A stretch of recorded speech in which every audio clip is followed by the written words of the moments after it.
this week's Soundtrack to My Life, the definitive 80s girl group and the real sound of California, with an exclusive acoustic performance ahead of their massive Hyde Park gig with former stablemates The Police. Still going strong, Vicky and Debbie Peterson and Susanna Hoffs, aka the Bangles. Hello there, welcome to Soundtrack to My Life. I'm Kat Deely, and it is a very, very, very hot day here in California. We are blushing wildly. We are glowing. Glowing. Glowing. I have, of course, been joined by the Bangles. Hi, ladies. Nice to see you. We're here at the Mondrian, where I believe you have a bit of a history. Well, sometime in the previous century, yes. I believe it was. We actually, century. somewhere in this building, one of these rooms, we sat with Mr. Elvis Costello and rehearsed a song to do at his concert. He wanted to do a song with us called "If She Knew What She Wants," which is one of our songs. And we sang "Yes It Is," the Beatles song with him. Oh, that's right. So I'm going to take you back. How did you guys get together? Is it true that you put an advert in the LA Yes, Weekly? I put it, not in the LA Weekly, in the Recycler, Even worse. And then we found her only because it's so convoluted, but she actually called an ad that was placed by our roommate, who was our ex-lead guitar player. Are you following me? Okay. Just about. So she called that ad, and I picked up the phone, and the rest is history. And do you remember what you actually put in the? I said, "Must be nice," which I think was kind of different from some of the other ads, stood out a little. And then I listed the Byrds, the Beatles, I think the Mamas and Papas, Buffalo Springfield, Love, the band Love. And some of these were pretty obscure for that time because this 60s bands, nobody in our world really knew the 60s or cared about 60s music. Right. I mean, this was back in 1981. So what names did you go through before you came to be the Bangles? Well, first we were the Colors with a U. British Interesting. spelling. Interesting. Yeah. Anglophile that we are. Yep. And we were the Bangs. The Bangs. Bangs, yeah. Okay, We were the Supersonic Bangs for about 10 minutes. Yeah. I said before we called Debbie. And I said it's too long. Should She just said be no. the Bangs. Okay. She goes, It's like teardrop explodes. That's what you said. That's what she said. I don't know why. And so why the Bangles? Why not? Well, we were forced why to not? change our name from a lawsuit from another band called the Bangs, an all-boy band. In New Jersey. So did you all live together, or These two did. right? Okay. Yeah. And what was it like living in LA at that time? Funky and non-glamorous. Really? It was fun though. It was really We went fun. out were almost young. every night, and there was this group of bands, and we sort of called ourselves the Paisley Underground because we were all inspired by and fascinated by the 60s, the late 60s, the British invasion from the 60s, and We often wore psychedelic Paisley. music.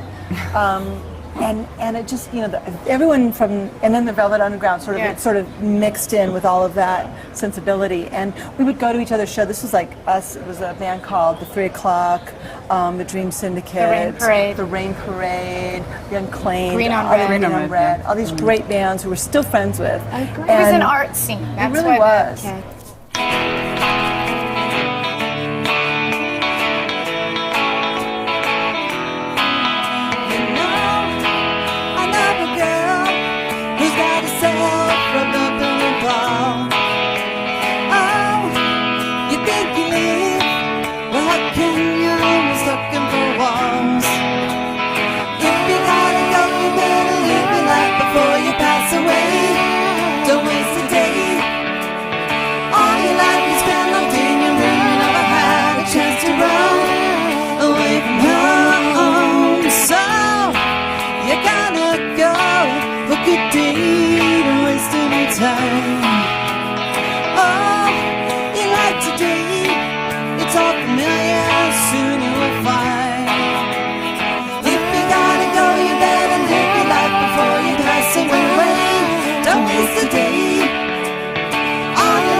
Inside your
some reason, people always thought of us as like a very pop kind of band, but really our roots were in the garage. And you were We were initially never- quite punky, weren't you? Yeah. We played like speed punk. I mean, it was so fast. Really fast. It's amazing.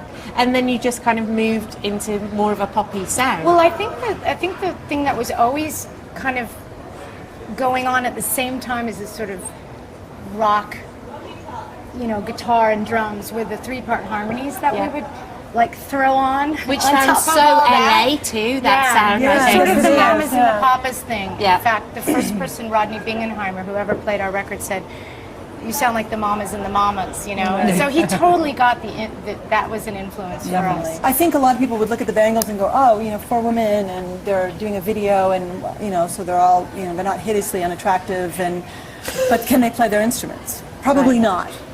Probably not.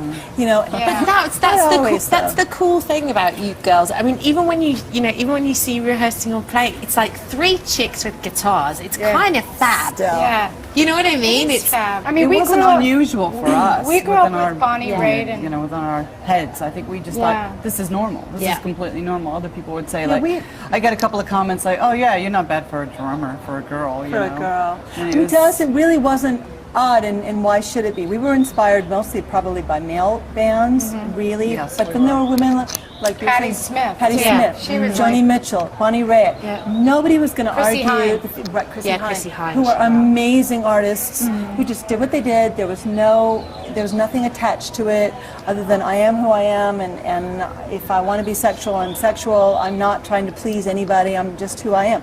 And we were inspired by those women, and then we were inspired by the Dave Clark Five and the Beatles, and you know, people who and the Rolling Stones, and it wasn't a gender issue for us at all. Now I think it was for other people. Matter of fact, Peter Buck from REM, I just saw him this last weekend, and he said to me, he said, I think you guys got more hassled for being women than if you were all guys, you wouldn't have gotten half the stuff that you did in certain ways, and I think that's true. To I a think it's degree. true, for I mean, I don't sure. think we got probably the respect in certain, you know, as a band, and I think we were treated in certain ways because we were women. Let's talk about Manic Monday. Okay. Massive, massive, massive hit. How did it happen? Because I know that Prince wrote that song for you, Yeah. right? Early on, Prince discovered us, and he just, I guess he saw a video for a very rock kind of song, Hero Takes a Fall, on From our MTV first when record. MTV played videos, and so he just showed up at our show at a club called The Palace. And he jumped on stage and played with us, and it was just amazing. Because at the That's time, incredible. Purple Played my Rain was guitar. like a huge hit. And then we were in the studio, and one day we just got a phone call that he had a song, and would I come over to the studio and pick it up? And it was on a cassette. I still have the cassette. And it was Manic Monday.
Wish it was Sunday.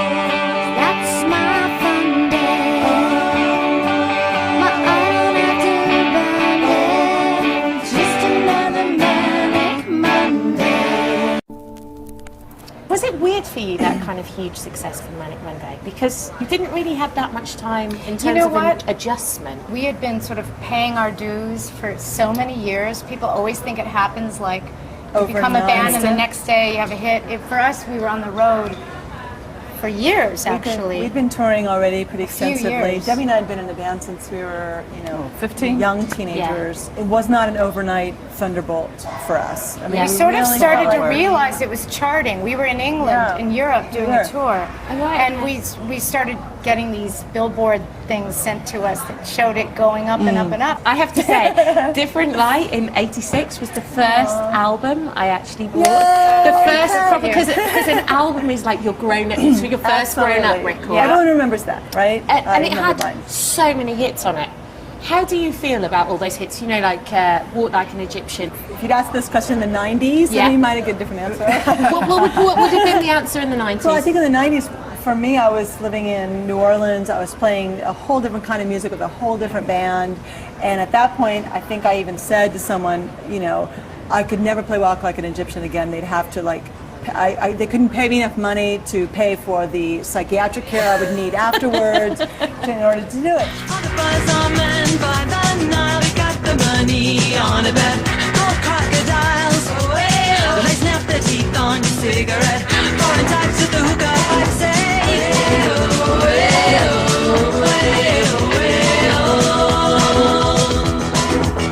Walk like an Egyptian.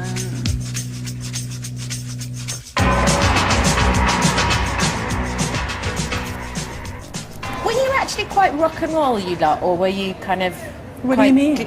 What do you mean rock and roll? I think you kind of, We weren't as good as we seemed to be. Was there an eyebrow wiggle there? A little bit. I actually was with Vicky the first time she ever got drunk. And it was in New Orleans. Of course. Did you have to hold her hair? No, No, it wasn't that bad. But when She I couldn't feel her ankles. I couldn't feel my ankles. I couldn't feel my ankles. that was the quote. Couldn't feel my ankles. We have to talk about Eternal Flame as well. Okay. Was it prompted by a trip to Graceland? Yes, it was. Is that actually. right? We got a special tour. A Are you special big band Elvis tour fan? of The Graceland. Insiders tour of Graceland. You didn't. I know we did. We did. It was very odd. We ended up in the Gardens of Memory, I think it's called. Yeah. And then it was a rainy day in Memphis, and there was a sort of little plexiglass box with this little sort of lump inside it, and it was half filled with rainwater, and we're all standing there with the umbrellas. And the man who was giving us the guided tour was, standing there, and one of us said, "Well, what's that little box there, half filled with rainwater?" And he said, "Well, that's the Eternal Flame." And we said, "Well, but it's not flaming. It's Clearly out." he didn't have an answer. So really. he had nothing. So it became the semi-eternal flame to us.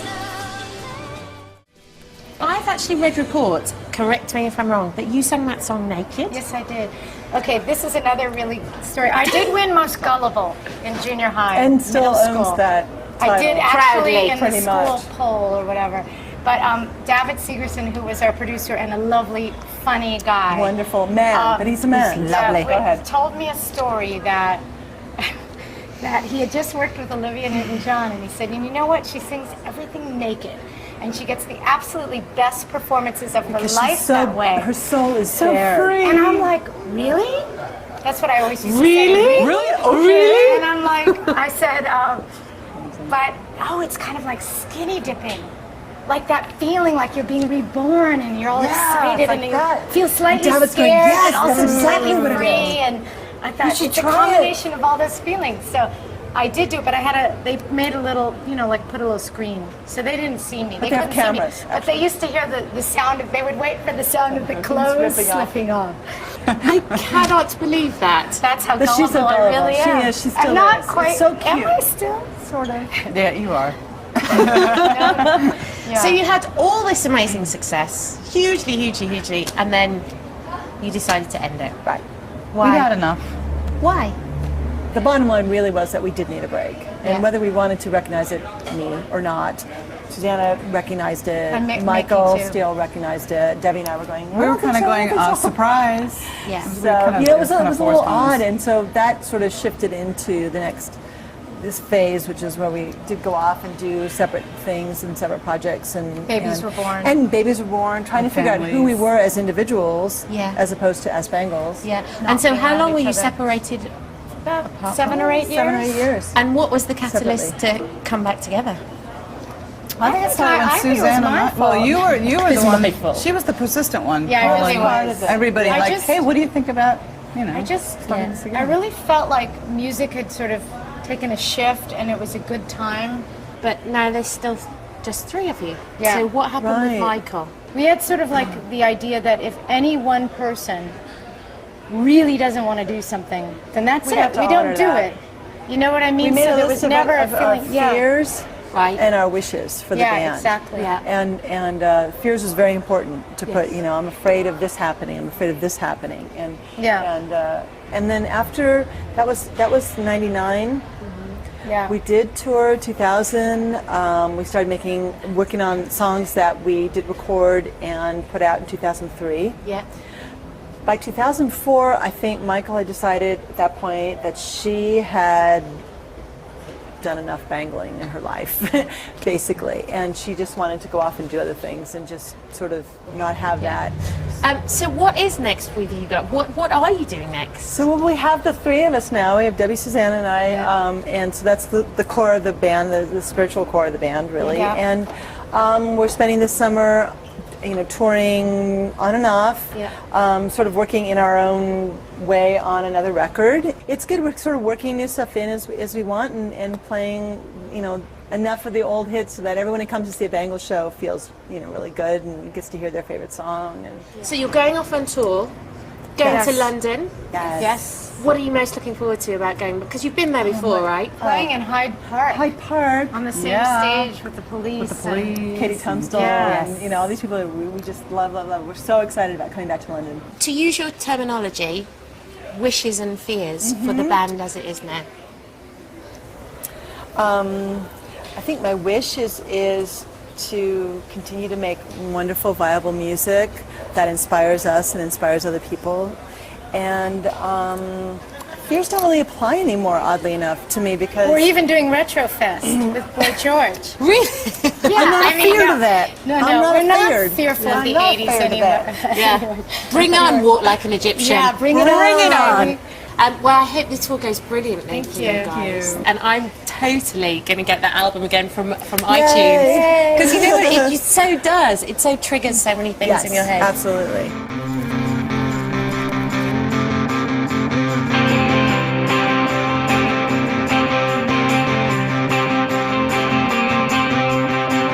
Take all the money, take all the sweet plum of the pie.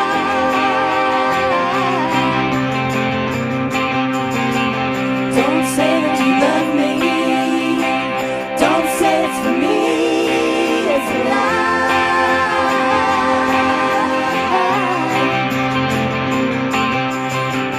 Now you got yourself so wrapped up in it. All you gotta do is wait a minute. All you gotta do is ride and ride. Ride and ride.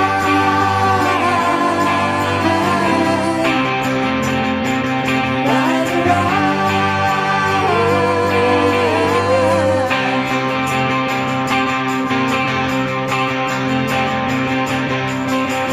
Blow me a smoke screen. Never looking at me in the eye.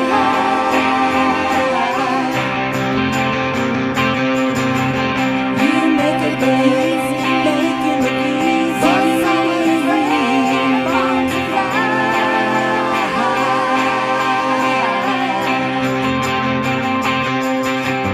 Now you got yourself so wrapped up in it. All you gotta do is wait a minute. All you gotta